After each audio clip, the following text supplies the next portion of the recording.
Talking cars. So what have you been working on this week? I was working on the 66 Mustang here.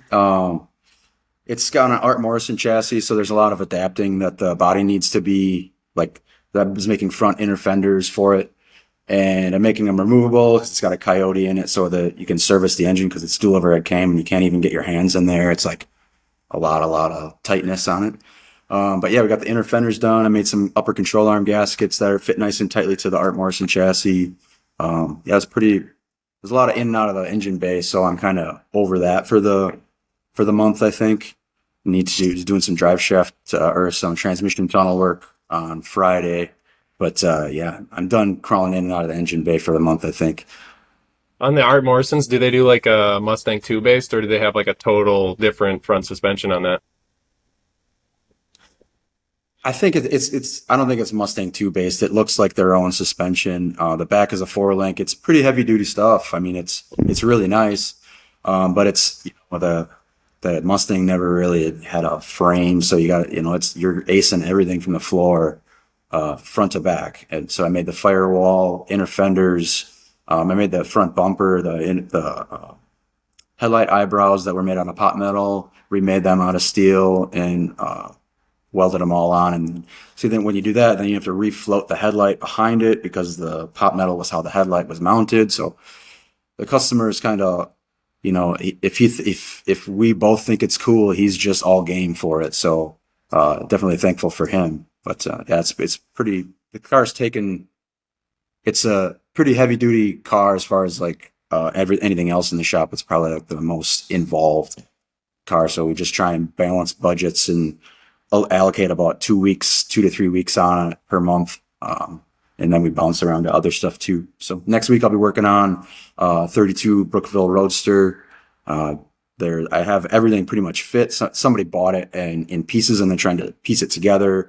Usually Brookville does that themselves. And this needed all that work and it's a lot of fitting. And so now I'm down to like welding stuff together. So we can get that thing over to bodywork and get that thing painted black. Over to bodywork, is that still you? Oh yeah, that's still us. Sorry. On the other side, there's a curtain here when we have our. My wife does all the body prep work over there, and our booth in the prep area is right kind of on the other side of the computer here. Oh, gotcha. Well, that's pretty sweet.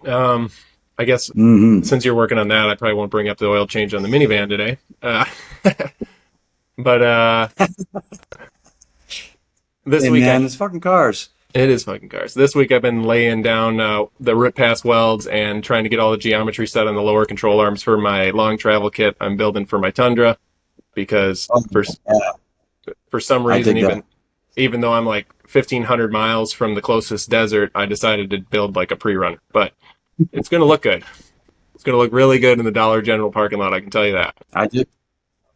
Yeah, man, the Crandon. First time I ever went to Crandon and watched the pre-runners run up there is the first race I watched. I was sitting on I think it was the first corner, and it's like I don't know if it's like a quarter-mile drag race to the first turn. And man, that first race, second truck comes around and it's tumble rolling. I was like, dude, this is nuts. These guys are crazy. So yeah, you're in that group, man. You're crazy, dude. Freaking building suspension and shit. That's nuts. So, and then in addition to the long travel, I've been trying to So work anyway, out all the graphics and livery for the side there with that six color paint job I did because it's just got to make it look like a trophy truck that's just driving around town. yeah, that's a lot to take on that paint job in like in a booth setting, in a professional setting, and you did it in a driveway. Like that's masking underneath a freaking piece of plastic in the rain, dude. That's some rough stuff. Yeah, six colors and like I think I only had 8 to 10 hours in it, maybe 12 max. That's pretty good. Yeah, I was hauling. you're a You got a professional. limited You know what time you're frame. doing. There's a limited time. Yeah, somebody once told me I was Yeah, in a right. booth. Yeah, in between rings. Yeah. Yeah, one time I think I remember you coming in the paint booth and telling me nobody masks tighter than I do. And I was like, okay. What a brag, right? Yeah. Tight masking, something to be proud of. Oh man, No clay bar afterwards then. it was I worked at, and apparently that got pushed into me somehow. I don't know. Hey, as long as you're not using blue masking Man, tape. terrible, Yeah. terrible, terrible. Throw it in the garbage. Yeah. It seems like you Yeah, see a lot of yeah. that. Yeah, speaking of that place we worked on, why don't we or work together? Why don't we talk about that a little bit? I think while we were there, we did at least mix some color together on like a really crappy. Remember that mixing room? Just take some paint from under the bench and make a color. I think we did like an Iron Man colored burgundy. Yeah, Iron Man. The Iron Man car. Yeah, that was a 65, 66 Mustang Coupe, I think. I think it And was a we just 65. it was a 5 gallon bucket, I think. And we were just mixing, putting pearls and tinting it just to make it look like not poop kind of a thing. I think it looked pretty good when it was done, but yeah, we were mixing it in 5 gallon buckets and powder pearls, just pounding it in there to make it look like something, making sure we have enough just in case you got to repaint something. Yeah, that was good luck replicating that paint, right? Yeah, whatever saves the owner a buck. That place was definitely Yeah, it was the it owner was of all it was all about doing the most with the least there. yeah. Replace all these floors, but we just have a rusty donor car. No big deal.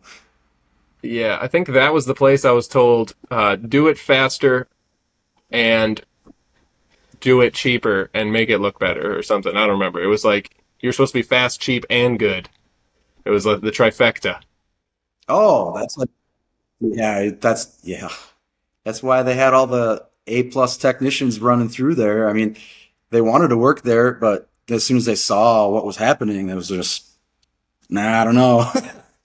There was a lot of people that came in and out of that place for sure. I wanted to work there, but when I got pulled into the office one day to be told that I was going to be head painter of the body shop and they were going to give me a raise to $15.50 an hour, I was like a little discouraged.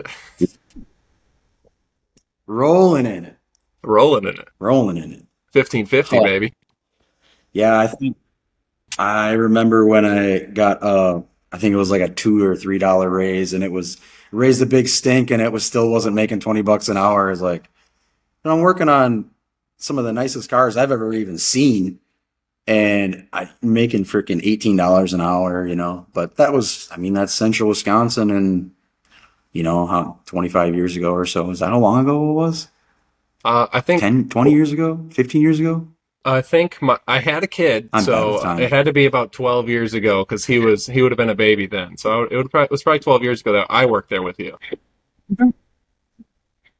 But Sure. it was Children an help keep things experience. in perspective in a way. Yeah, it was an experience. There was times where we'd have to like paint the frames of stuff, and I'd have to put Vaseline on my face so I could get the paint off of it because you'd be laying under it, pressure pot spraying like frame rails. Right. I forgot you were helping with the big truck stuff too. You were kind of doing everything there, weren't you? Yeah, everything from whatever overran the resto shop, just like the sale lot cars, and then I did a Rambler there that was for a Yeah, customer. that's right. But I don't know. The worst thing I Yeah, ever the, had the to red, white, and blue one, wasn't it? it was red and white. We did it like one of it was a Rambler American. We did red and white, but the guy didn't have us put the blue on like the old. I can't remember what that special model of Ramblers were, but we did half the paint job. We did red with I remember white. that It was, looked, that was a good. yeah, it was a sweet car. I think the worst thing Yeah, I ever hell had yeah. to do there was they had me sandblasting with blackjack a propane truck that had propane in it. And so I'm Ooh. sandblasting on top of a ladder and it's shooting sparks because you're blasting with iron ore. And I'm just like, wow, I hope this thing Oh that's my all God. crusty doesn't leak propane. Oh my God. Yeah. Good stories, Yeah, though. that place definitely worked on some cool stuff. Yeah, I mean, I worked on, I think it was the number 19 serial number Mustang Shelby. So it'd be the 19th Mustang Shelby that they put together. Still had like the chalk with like the number 19 on the inside on the deck lid and stuff. So we had to replicate all that. That was pretty cool. So I mean, there's some of them that are really cool cars, but at the end of the day, they were just all really they were just general restorations on hot, like expensive cars, expensive VIN numbered cars. Yeah, I think that But might be a good there was one car transition. I don't know what you're talking about. They got they got their hand slapped a little bit. They had I got a call from some people I know in the town that this business is in, and they were telling me that they were FBI was there, blocking all the doors and checking things out. And I took a little drive over there, and yes, they were. There was a large presence there. They had a trailer there. They're doing interviews in. It was a pretty crazy thing happening. It was definitely looked like something out of the movies. It's really nuts. That's crazy. Does anybody know? Mhm. I read all the news articles on it. Does anybody know how they actually got kind of what led the FBI there? Like, was it an angry customer? Yeah, I heard it was they. No, no, this particular incident I don't believe was. I think it was they buy and sell a lot of vehicles, or at the time they buy and sell a lot of vehicles. Um, so they were dealing with a lot of cars coming in. They had a lot of inventory sitting there, and they would buy them, fix them, wait to have them fixed up to make a little more money on them. So this particular incident, I believe, was initially started when they unknowingly bought a stolen car. Which, when you're buying that many cars and in the old car world, I'm sure it's easy to do when you're still not doing your due diligence, to make sure that it's not stolen. But when you're buying like 15 to, I'm sure 100-ish cars a year, they're just not doing it for all of it. So that opened the book, Pandora's box, I believe. And then all the past, lawsuits and stuff that have happened, or potential lawsuits that have happened, kind of all came to fruition. And I think that's why they got initially, like, they showed up at the door. Yeah, it's scary business. They actually, what they got in That, trouble for, I got asked to do one night after hours. And I said, I don't think I need to get involved yes. with any of that. But, so, There's another guy that worked there that still had doing that said thing. And, he sent them to me, but I'm like, I can't, yeah, there was pictures taken of it? that's all I really, Wow. yeah, Allegedly. there were pictures. Yeah, there were alleged pictures. And from what I heard is if the guy didn't agree to the terms that were in front of him, that they were just going to follow him the rest of his life, which I get that too. That's crazy. So So it yeah, looked pretty like nuts. after all their digging, they just pretty much nailed everything down on one car. It looked like a Boss 429. That was the one that got him in trouble. Well, no, they held a Boss 429, but um, I don't know that that was the source of the lawsuit. They went through and looked at all the cars, tried to verify ownership of everything. So they were taking all the paperwork apart, making sure that this number matches that car, this number matches that car, kind of thing. So it wasn't necessarily that. I don't think. I don't know. It's really hard to say because I didn't really read any of the stuff that came out afterwards. I was just, this is all stuff I've hearsay. It's all alleged. Yeah, I don't know if it was actually the Boss 429 that was like the car that broke the camel's back kind of a thing. I think there was just the purchase of whatever stolen vehicle there was just put the red flag up, and they already had enough things in front of it to where they're like, we need to do an investigation just to verify that it's not a total chop shop. I mean, they did some sketchy things, but I don't think it was everything that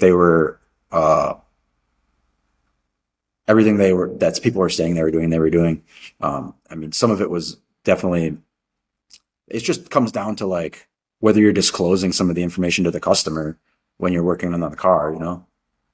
Right. Because you can do Yeah, a because restoration on a car and have replace almost everything on the car, and it's still the same car. But when you're, I mean, it just depends on if the customer or the person buying the car is disclosed on the information that and the work that was done to the car, just to make sure that it's actually what they say it was to begin with, or what it initially started as, I guess I should say.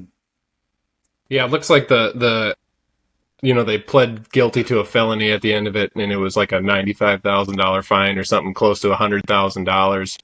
But it apparently was over, or what they admitted to was changing VINs on an engine and a transmission by grinding them off and stamping the ones in that were correct for the car. Yep.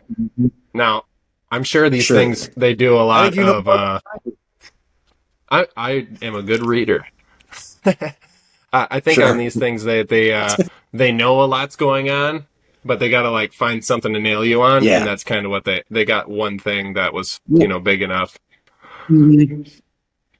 For sure. It's like But the least path of resistance as far as like punishing the guy to get him to stop doing what he's doing, kind of a thing, is from what I got out of it. yeah, they were just trying to nail him on something so they could tell people from the looks of it. What I know since then, he allegedly can't sell cars in Wisconsin anymore. So Really? this is something different from that lawsuit altogether. So as of now, I think he's just consolidating parts that he's had forever. But I did hear allegedly that he's gotten pinched again for tax stuff because he's with the auction stuff he's selling. He's anyway, there's a bunch of stuff. The guy's nuts, man. Wow. I just definitely think there should be a Netflix special on, but they'd all have to sign off their rights, and it's the guy's just a trip. That's wild. There's definitely a lot of cool cars that we got to work on there, and but I think sometimes it takes somebody I think sometimes it takes somebody that's like on that crazy level to bring all that together. Mm-hmm. Yeah, and that was one of the things that was like working there. It was hard to unsee is when you get to touch a GT40, and then you're working on a Mustang that was originally owned by the Tin Man from The Wizard of Oz. Like, there was some pretty cool stuff we worked on, and it's hard to unsee that when you go work somewhere else. It's like you're touching cool stuff every single day, and then you go and you're working on a Kia and you're trying to match a tri-coat on a Kia. It's like, why are we doing this? Yeah, the body shop stuff is absolutely miserable. It can be for sure. It pays the bills, but it's like I don't know that this is something that's going to make me happy. Tri-coat Kias. Yeah, the collision side, it's like, yeah. Tri-coat Kias are not my forte. Oh, Forte, that was a good They might play have on been at words. one point. Yeah, baby. But I only worked at one shop where I worked collision full time for like 2 years. Otherwise, I've always been in a place that's had restoration there. I only worked at that shop just to pay for parts on that 46 right there. So I just basically got the whole drivetrain together from working at this collision shop. And as soon as I had all the stuff paid for, I was like, I'm out. I ain't working on that junk anymore. So how far are you on the suspension for your trophy truck? Like what stages are you in? Just doing geometry stuff? So I've done all the math and all the planning, and I've got like the lower control arms I actually have together now, and like I ripped past the main pieces on it, all TIG welds, and then I'm just kind of boxing them in, getting them ready to put the shock tabs on, and then I'm gonna do some dressy overlay panels for a little extra strength, and then to make them look less driveway built. Sure. And then after that, I got to get into upper control arms, which those are pretty easy. The upper control arm doesn't have, as long as you've got your mount points and you're all in the right spot, Yeah. it'll be all right and everything's lined up. And then, so those will go pretty quick. And then I have to cut the coilover, like the shock towers off of the frame and extend them, because the coilovers I got they're 2.5 inch bodies, reservoir coilovers, and they're 12 inches of shock travel. Oh, nice. So they're like 30 inches long, eye to eye. Nice. Are we going airborne? Most truck shocks have like 4.5. I hope to go airborne. My friend's Tacoma's got King shocks on it that are for the Tacoma, and they have 4.6 inches of travel on the shock. So I should have like 19 inches of travel before strapping it. So I'll probably hopefully strap it around like 17 inches of travel total. That's pretty cool. So the hopes are I'm going to be three-wheeling around corners when I want and hitting jumps if I want, but the rear suspension will have to follow eventually. Sure. Dude, that's pretty cool. I've always dreamed of having something that has like that big of like just huge suspension on it. 'Cause those trophy trucks in Crandon are just nuts. You got to go through the pits and like the huge cantilever arms in the back, and dude, it's just like, oh my God. So cool. So many fab hours, you know. It's crazy. Yeah, it's crazy. Yeah, right? That's all the good stuff. Yeah, the pre-runners though, they have like Oh, crazy amounts of fabrication. I was looking at Morgan Clark's or a bunch of Morgan Clark videos, and he said la- labor I seen wise, that. Yeah, sorry. labor and parts on most things in his shop are over $500,000 for each truck in there. Unbelievable. Is that was it a Range Rover or Land Rover or whatever, that red thing that they're building? I saw Oh that yeah, at PRI. Oh, it's got a it's 10 is it 10 cylinder Lambo motor, twin turbo, something like that. It's bananas. Like I've never seen a pre-runner, like high-end pre-runner thing. Like I don't even think that they are there's no genre for what they're building. It's really nuts. yeah. I don't know really. He says he doesn't know if he's supposed to call them luxury pre-runners or what they're supposed to be considered, but he's Yeah, definitely right. kind of all by himself there. Definitely. I don't see anything on the internet like it. I mean, anywhere Yeah, I like how he goes to shows and aside like from Indiana. displays. Oh yeah, my driveway. There's nothing like what's in my driveway. Yeah, I like that he goes to shows and displays things like in progress, so you can actually see like all of the layers of work. Oh, I've always liked that. Like, I want to display this Mustang in bare metal just because it's people don't. I mean, finished cars are just like it's just like you get over glossed. Everything is so glossy, so done, and anybody could, like to a certain extent, yeah, anybody could really pile filler and stuff too. So to show off something in bare metal is, I think that's really, really, really, really cool. That's Right. stuff I like to see at shows. Yeah, that might be just us as like, like craftsmen that want to see that type of work. But I think there are a lot of car guys that, You guys either like,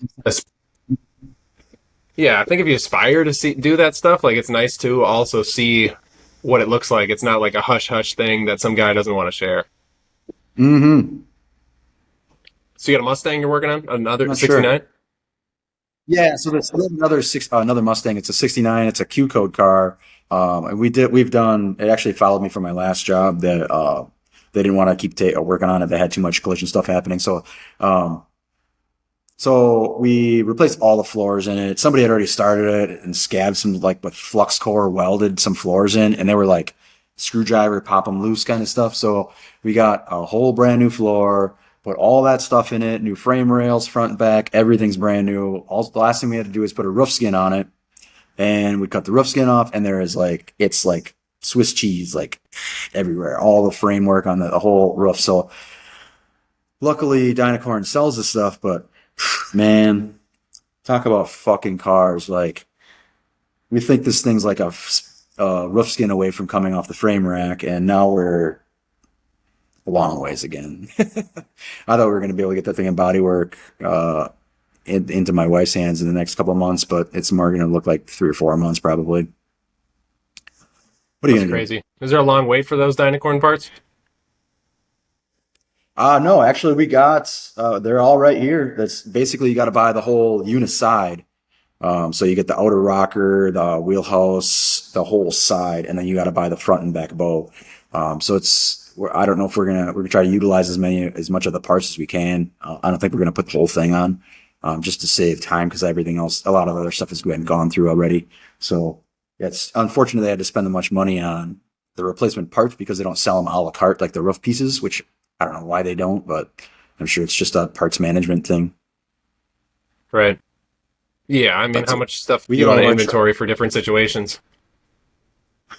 right. That's just going to sit there, and you're going to pay somebody to work on it or pay somebody to move it around. It's going to cost more at the end of the day, I would suspect. But we do get our parts from parts provider right in Marshfield here, TC Truck Parts. They have they basically buy any or get anything in aftermarket, and I can usually get it from him just as reasonable as you could buy it online yourself. But he'll unbox it and vet it for me a little bit. So and he brings them to me sometimes. Like he's not going to bring them to everybody, but we're just at the other end of You're town. We have a special. good relationship with him. He's really awesome. Ah, yeah. He just likes coming down to the shop because there's really not a lot of this kind of in Marshfield. There's not a lot of that stuff in many places anymore. Yeah, you're not wrong. I mean, to me, I'm jaded just because I come here every day and you know, swearing at the same cars every day. So it's definitely get jaded as far as that goes. But kind of going back to what we are talking about the shop we both worked at, it's like you can't unsee it. So once you see that kind of working on cool cars every day and like some days I'll juggle three cars because I was used to dabbling in the collision stuff. So like you're used to working on three, four cars a day if you're a good juggler, if you're doing it right and you're juggling enough stuff, Right. just to be productive. So sometimes I'm working on three cars a day and it's still productive. It's just, and making sure you have the right stuff lined up in front of you. Because sometimes you work on something, you need a part or you need the customer to make a decision, you got to stop. So, that's why we do juggle some of the budgets around here just so we don't drive ourselves crazy and you're left in limbo a lot too sometimes. Right. Oh man, so you said So something about you're going to be putting a building up potentially, making your own little shop. Is that what I heard? Is that hush hush? Can't talk about it? Do we got to edit that out? nothing's hush hush. Nothing's hush hush on the YouTube. No, no. We bought a lot next to our house shortly after we moved here. The guy kind of like showed up, and he was like, a week after we bought the house, he catches us outside, and he's like, "Oh, I was just in the neighborhood looking at what one of my lots to build a house on next. Uh, it'd be a real shame if you guys bought this house and then there was a brand new house right next to you right after you moved in." And I was like, "Yeah, that would suck." And he's like, "How would you feel about buying it?" And I was like, "Well, I just moved across the country and bought a house, so I don't really think that it'd be fiscally responsible to immediately drop another Right. like $10,000 to $12,000 on a lot." And he's like, "Well, I do 10 grand cash." And I was like, "I'm not gonna give you 10 grand cash. Like, let me settle into a house for a Right. while before I even think about that." And then he's like, "Can you do 2 grand? And then you can make payments." And I was like, uh, I Oh, don't know. And then it kind of went on back and forth for a while, and then a few months later, I agreed to finance it with him, because I was like, well, sure. it's worth about the couple $100s a month I pay for the land is worth that to not have neighbors next door. Um, Oh, so definitely. we Definitely. so now that we have a little more than an acre here, we have been planning since the lot's almost paid off to put a shop up, in our extra lot next to the house, and hopefully be able to like put like a little apartment in it. It'd be nice for my kid when he gets older, so he could get away from the parents, I'm sure. But uh, I want to put a shop up and build my stuff, do YouTube. I've got some other side jobs to do because I'm going to hopefully through the YouTube channel have like a little hot rod shop, do some stuff, fabrication and paint and whatever, as long as it's a Huh. cool project worth showing. Like right now, I've got a buddy with a resto mod shop over on the coast, that has a 55 Chevy Bel Air, and it's got a roadster shop chassis, but it needs quarter panels done. And he's like, my shop is not the Oh space my to be God. doing quarter panels in. He's like, and I just don't want to put the Sure. time into it, aligning all the panels, because he's like, obviously on a car like that, you got to put the It's doors not. on, get those lined up to the quarters, and then fenders Right. and hood, get everything lined up, and then you got to take the Mhm. quarters off, put new ones in. And he's like, I'm not a sheet metal guy. I'd really like it if you do that. So I've kind of got that project waiting, and then the way it is, there's just not a lot of resto mod shops around. So he said if I get a space set up that I can do fabrication, he said he can just literally flood me with work because there's a lot of guys I'm on the sure. coast of Florida that have a lot of money and nobody to do the work. So hopefully, Man, We'll be putting up a move down building there. next year. Yeah. Yeah, hopefully put a building up next year and then start doing that stuff. Until then, I'll just do it in my 2-car garage and in the driveway and get done what we That's cool, can. But man. I started all this in a 2.5 car garage. We moved into oh, this did you work out of your building garage for a and got while? married. Yeah, yeah, yeah. I did cars in my garage. I painted in the garage. I don't tell don't tell the neighbors and shit, but yeah, I painted out of there for 6 months or so, 4 or 5 months, 4 or 5 months probably, until I found this space, which actually is my neighbor's father, or father-in-law, depending on which one you talk to.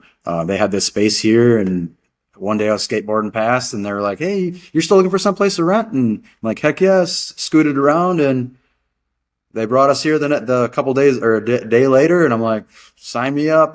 When do I start?" And then at the same time, I was buying our booth on Marketplace. It was in the Fox Valley area, so we bought the booth, moved into this building, and got married all in the same month. And we had to take the booth down and assemble it too, which is that's not very fun. So Yeah, it's a yeah, lot it of was work. almost killed my buddy, almost decapitated. It was pretty nuts. It's a lot of dicking Almost around. decapitated him. Would something come down when you're trying to Yeah, assemble it, or the what? roof.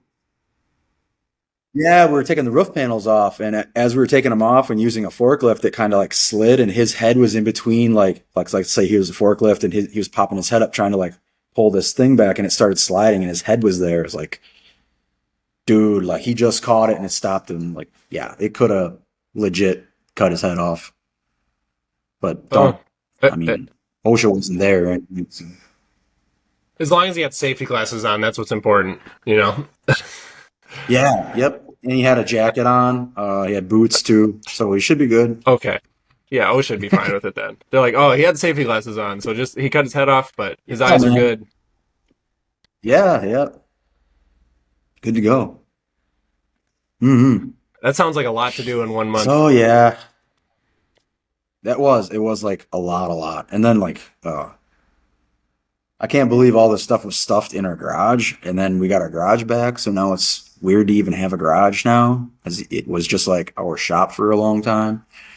And it's nice not having it at home, which I could see having it like living at a place and having a shop, but it was just like not big enough for to be sustainable at all. You know? Plus, you're like in Yeah, town, you can't get that forever. Trying to right. be as legit as you can, move into a building. So the goal is to eventually, at some point, buy a building or buy this building or buy something, so throwing rent money away. But we're just renting this place now. But definitely have enough. I mean, we could do a lot more with less space, but it's nice having some breathing room that you can bring a car, like one of our cars, in just to clean it up, whatever. Just get some extra room. Pretty nice. I was putting vacuum pumps on the CNC at work, and I had outdoor ones, and the Chinese company convinced us that we were gonna be really happy with these Chinese vacuum pumps. They lasted 3 weeks, but I had to put them on outside, and it was like 110 degrees with UV or whatever, and my phone in my pocket overheated and shut off in like 15-20 minutes of being outside. What? Yeah, You can put a guy on the moon, but but you can't work outside in Florida. I don't know. Yeah, that's nuts, dude. That's nuts. Maybe I don't want Yeah, to move to Florida. it's so I consider this is my winter. I have 2 bad months of heat, and it beats shoveling my roof off in the winter in Wisconsin. Because in Wisconsin, it was like, I mean, what do you got? Yeah, 5-6 months of snow. yeah. Hmm. So, It's pretty like I said, awesome. I got 2 months of Build heat. season. Build season. It's always everything's build season except for July and August here. Honestly, at this point, See, that's that's the thing. I'm just waiting Go for a ahead. hurricane to blow the heat away, because I think that's what it's going to take. Because it's just been sitting on top of us for like a month. Sure. I don't know. I nuts. would have been a lot longer Well, what are you done gonna on my long travel if it wouldn't have been so hot outside and I have to work outside because my garage is completely taken up with tools. Oh, I believe that. Because I have three toolboxes in the garage, a workbench, brake, you know what I mean, welders, everything. It's like that's the whole two-car garage. Because in Florida, a two-car garage is for like a Prius and a golf cart. Because a cart has Yeah. car in the word, I guess. Yeah. But so it's like super tiny space. So that's why I work outside. But when it's 110, you don't want to do a lot of that. Yeah, that's nuts, man. I can't imagine. I literally cannot imagine. That sounds absolutely nuts. When it gets like 80 degrees in here, I'm like losing it, you know? Oh, it was 102 in my shop But we usually yesterday. try and that's nuts. Yeah, we try and keep the door shut. Usually keep the door shut and the dehumidifier on. It'll stay usually below 80 degrees if it's a hot day. Is it But pretty insulated or? yeah, that's nuts. Yeah, it used to be a beer depot, so it was it's like the walls are like, I don't know, foot and a quarter thick, something like that. They're like pretty heavy insulated. So it used to be a drive-in. There's like a wall right here. You used to drive through the building, like drive in, empty, drive through, fill, and then leave. So this building's like I think started in the 1950s or something like that. So it's been a lot of different things. Oh, that's pretty cool. Marshfield's an older area, though. I think you got a lot of stuff from that God, age. yeah, the majority of it's, I mean, the majority of the older stuff's been getting knocked down lately. There's a lot of old buildings that have been getting knocked down. It probably looks a lot different than the last time you were here for sure. I don't know when the last time you were in Marshfield, but A it's while. really different. I mean, yeah, I'm sure. When's the last time you were in Wisconsin?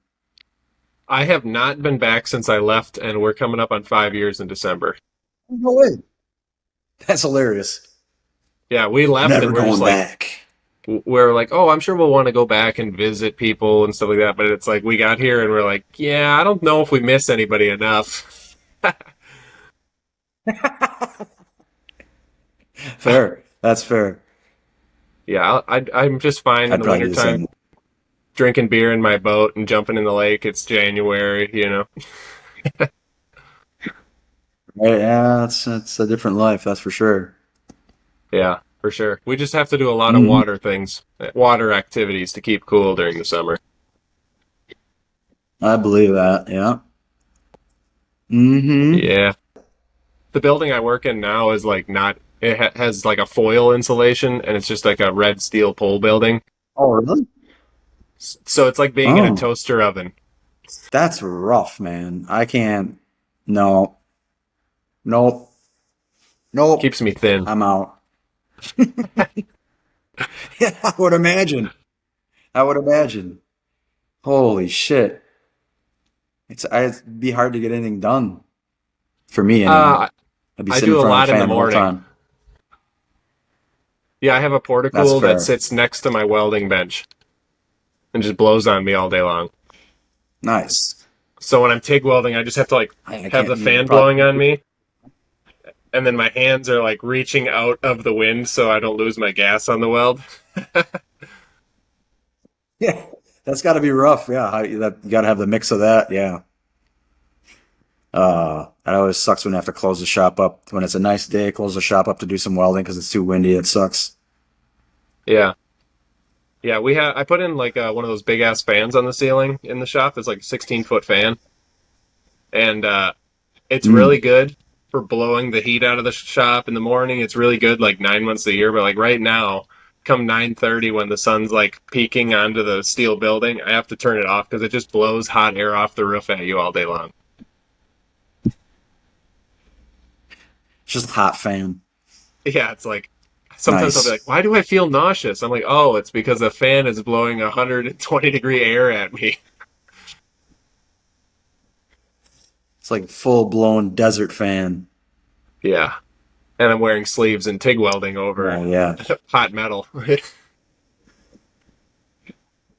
Yeah, I'm bad at wearing like the proper like having make sure I have sleeves on, and I'm usually getting burnt on my neck and my arms, and I got a cool tan line on my arms because I'm wearing t-shirts all the time. I don't do welding all day. I don't weld like all day like you do sometimes. Yeah, see? You know what it's all Yeah, about. my arms would be like lizard skin if I didn't wear sleeves. Yeah, they'd be sweating even harder in 110 degrees. Jeez, I can't imagine. Holy What cow. I do is I take like little gel ice packs. I have small ones that I think they're for like girls' eyes when they're like trying to get rid of puffiness, and I stuff them in the sleeves as like Yeah. my own little air conditioning. Just takes Come the edge on. off. At first, I was Come doing it with on. you know those like those cheap freeze pops that you'd get when you were young, and they'd cut the side of your mouth when you were eating them. So I'd take the grape ones because nobody wants the grape ones, and I'd stuff them in my sleeves. And then when they turned to liquid, I'd put them back and then give them to the guys that work for me. I'd be like, "Hey, I got some grape freeze pops for you. They're a little sweaty on the outside, but Oh my gosh. That's pretty wild, man. I mean, that's just to go to work. Fucking just to cars, man. Oh just to go to man. work, have a little bit That's of nuts. trophy truck building money." Yeah. Man, I gotta get some time on the schedule so I can work on my car. I've been injured my neck enough to where I shouldn't be welding a lot with my welding helmet. So my car's been on the back burner for a while. Um, but yeah, I can't wait to get back on it. Hopefully by the end of this year, my neck is going to be like enough to where I can like put in some hours after hours and not like injure my neck farther than it already was. But yeah, we're at the light at the end of the tunnel as far as that goes. Have you seen those Chinese welding goggles where it's like an auto dimming but it's only like this big? If you Hmm. had to do like minimal welding, I could see like maybe, but I wouldn't TIG weld aluminum with it or anything.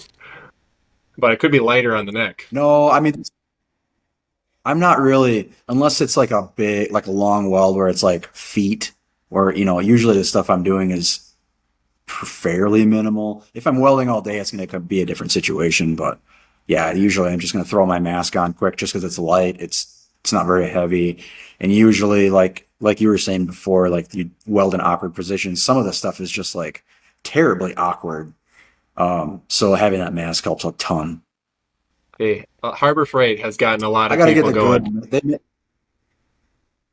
Oh, I mean, to a certain extent, in the automotive field in general, you should be using the tools that you can afford to work on the things that just to move things forward. So I mean, Harbor Freight it's very, very awesome for people that are newcomers to even working on anything. Um, that being said, they're not the best tools in the world, but it'll get you going. It'll get you learning something. I have a Harbor Freight wheeling machine that's it's not the perfect thing in the world, but I made the drive shaft tunnel in this. You can make a lot of parts with some Harbor Freight tools, man. The kicker, kick shrinker, stuff like that. I don't think I have an actual kick shrink. Yeah, they do. They got an attachment for a kick shrinker. It doesn't have a big throat or anything, but yeah, I mean they have some cool stuff that you can do a lot with a kick shrinker and a wheeling machine for sure. Yeah, it'll get you going. I was actually at like a Dollar Tree Hell, or something like that, and they had hand tools there for like $5 a box end wrench set, and I was like, that might be enough to get somebody going. You get a job, and have $15 worth of tools to get the thing started. It's a lot better than getting caught in a snap-on or trap like or if something. I gotta have Snap on stop here. They've never really been. I've never had them stop here, but I have so many snapped off screwdrivers and stuff that I need, and he's probably gonna yell at me and say I had a wrench on him and stuff. But this is like many, many years of me breaking the Gucci snap-on tools.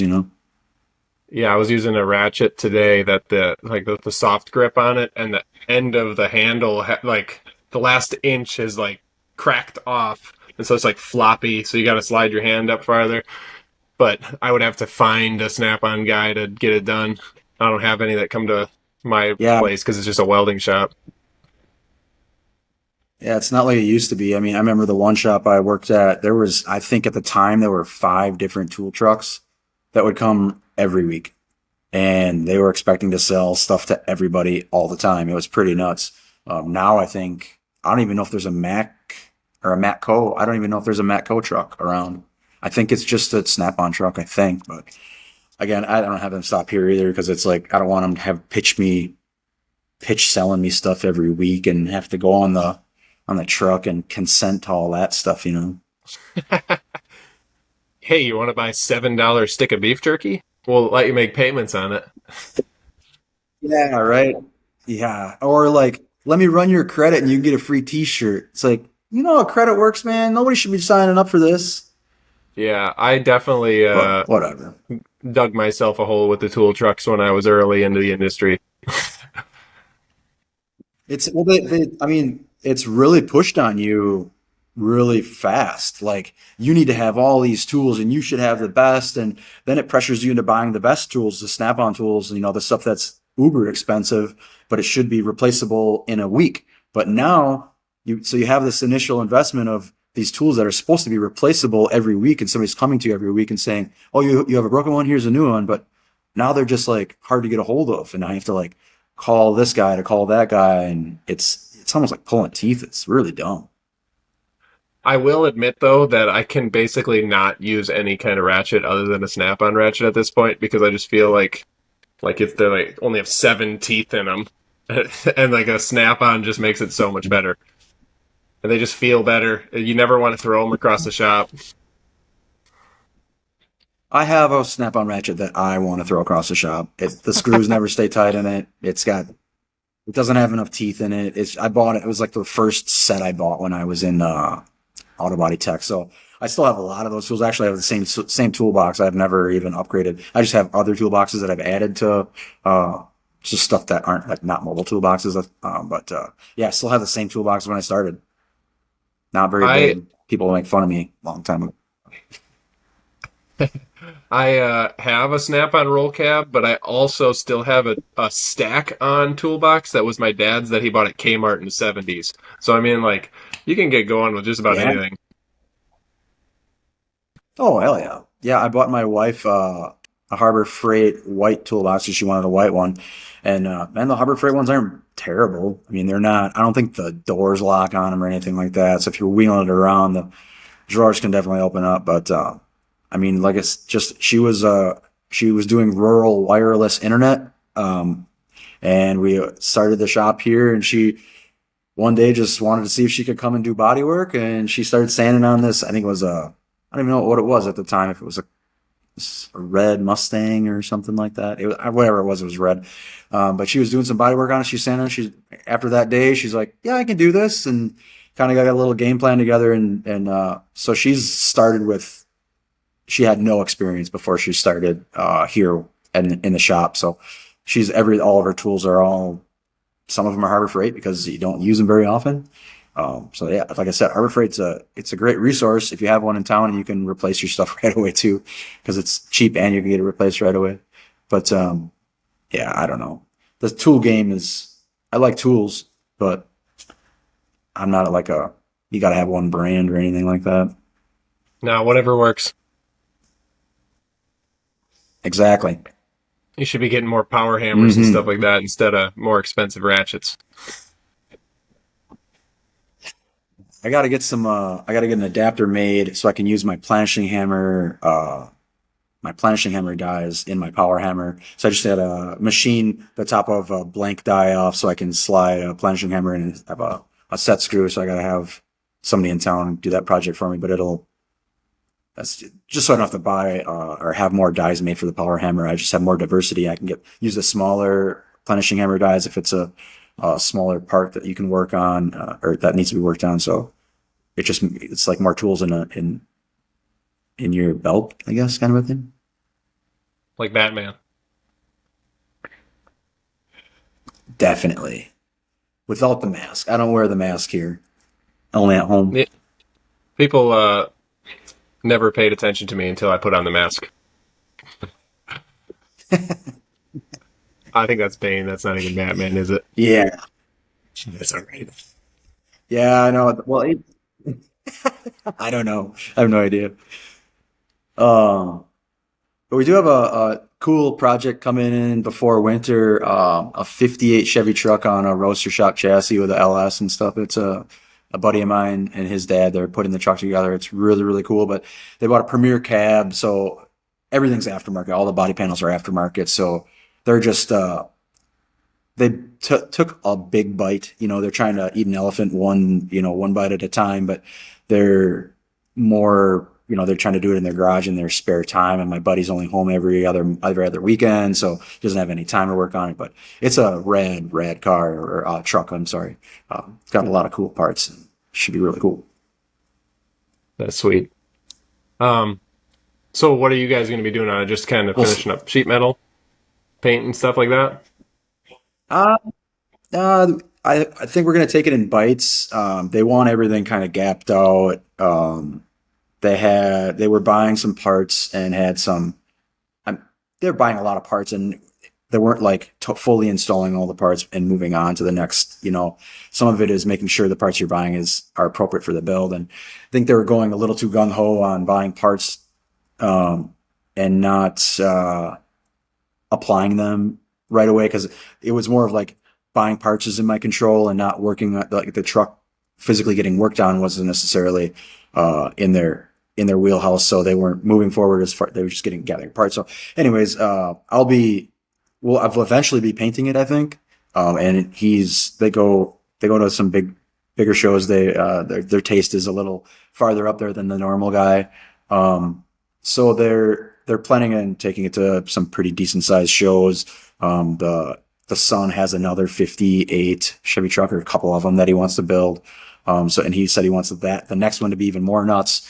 So I'm like, well, it's on a roadster shop chassis and it's all brand new parts. And I can't imagine it being even more nuts, but it's definitely possible, It seems like It's these not gonna look roadster crazy, shop chassis and Art Morrison chassis are Sorry, go popping up ahead. like more and more for other builds. Yeah, I think it's just everybody wants to be able to drive the stuff and not let it feel like a clunky, like this thing. Mustangs really never drove that great. They were very clunky. The engine you'd really shake the car. The power steering was like you're really feeling everything when you're turning the wheel. So everybody wants to get into them and drive them, and the only way to really do that well is sometimes just get a whole different chassis. I mean, you can rebuild stuff. You can rebuild a factory car, and you still have a ton of money in making sure all the parts are new. That you have new ball joints and all that good stuff. When you go through all of that, you're paying somebody to do all that. Sometimes you just buy a chassis and it's done. I mean, I think a lot of the legwork is out now. If it's a chassis replacement, that's one thing, but adapting a car like this, it's a whole different, Right. different elephant to bite, I think. Yeah, it seems like not that long ago, everybody's just running S10 hmm frames if they wanted to do an upgrade, and then they put a small block in it with a small block kit for one of those, and like that was what the I updated my chassis was. Yes, I remember. I remember me and you bullshitting back and forth about something when we worked together about S10 chassis, and you telling me how ugly they were, and you weren't wrong, man. They are ugly. They're They're hideous. terrible. Yeah, they're terrible. But I Yeah, guess if they're it made your car a the driver, worst.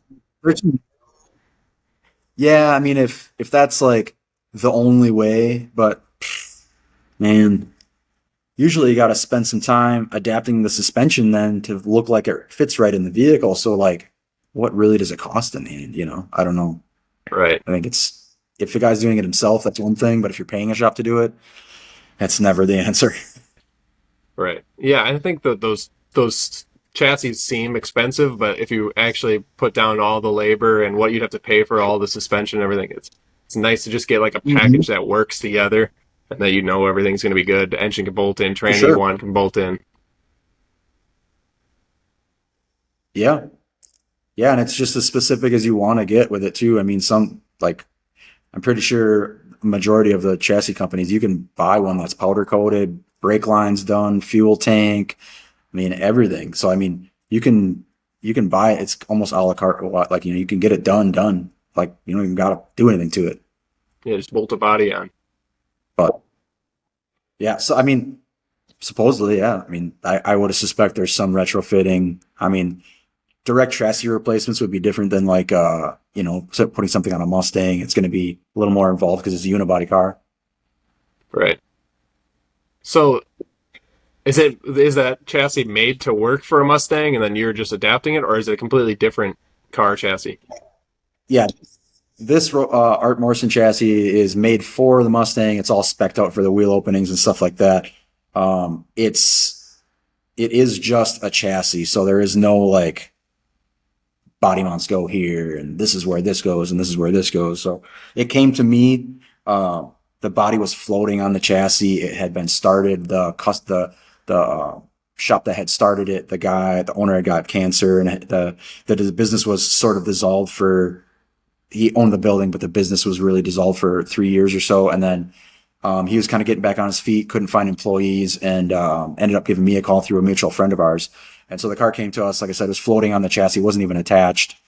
So it was very head scratching at first as far as like, where do you even start? And it's kind of get the front wheels in the front wheel opening and start figuring out where it's going to attach, how you're going to pull the bolts out, where the bolts are going to come out from.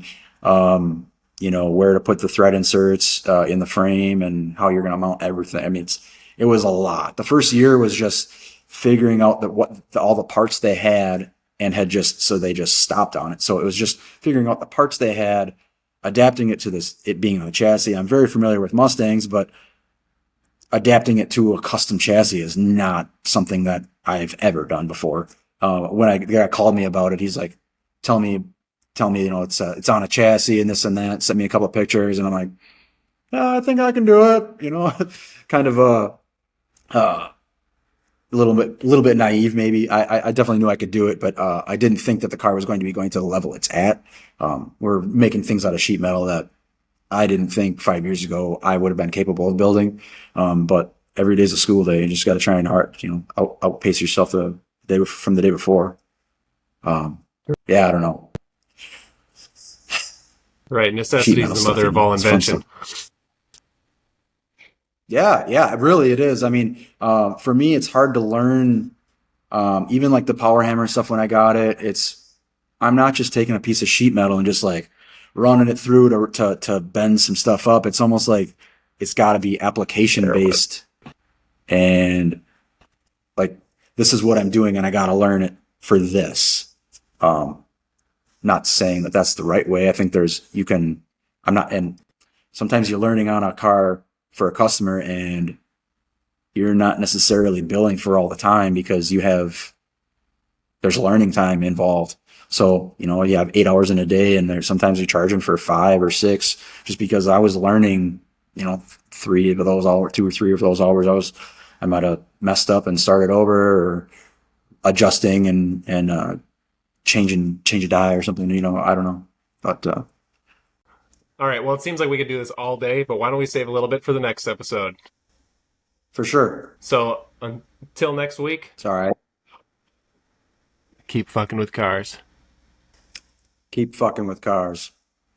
Thank you for listening to our podcast. It's available in audio form everywhere you listen to podcasts. If you want to see it in video, you can go to our Patreon, which is patreon.com/F_CKINGCARS. And just for $5 a month, you can get all of our podcasts in video format, extra bloopers at the end, so you can get a little bit more feel. You can see some of the things we're working on, even some of our more inappropriate moments, and help support the channel.